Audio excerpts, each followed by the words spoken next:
We begin this morning with the latest in the spread of the avian flu in Arizona. So a new farm in Maricopa County taking precautions this morning after the avian flu was detected in milk produced by cows. Yeah, as a matter of fact, state and federal agencies are working together right now to try and figure this all out. Our Troy Lynch is diving deeper into this one. He's live outside of the Arizona Department of Agriculture. You have the very latest this morning, Troy.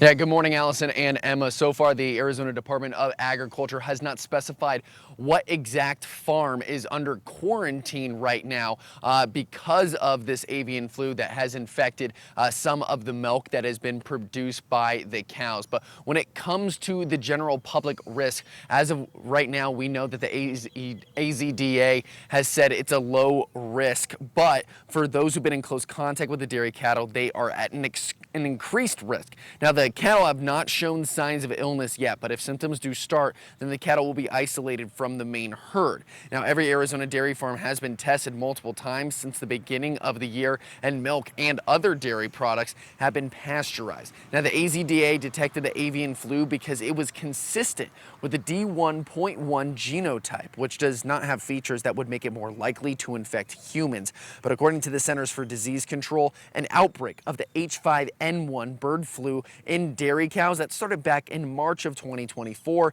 It affected 17 states, including all states along the West Coast, but Arizona was not one of them at the time. Now, earlier this year, the avian flu hit Arizona's own Hickman's family farms hard. The largest egg producer in the Southwest lost about 95% of its chickens and said it will take about 2 years to fully recover. The CDC saying it's rare for humans to show symptoms from the avian flu, but it is still possible for them to contract it. Now, the bigger concern could be if your pet is exposed to an infected wild bird or dairy cow, because it can spread pretty fast that way.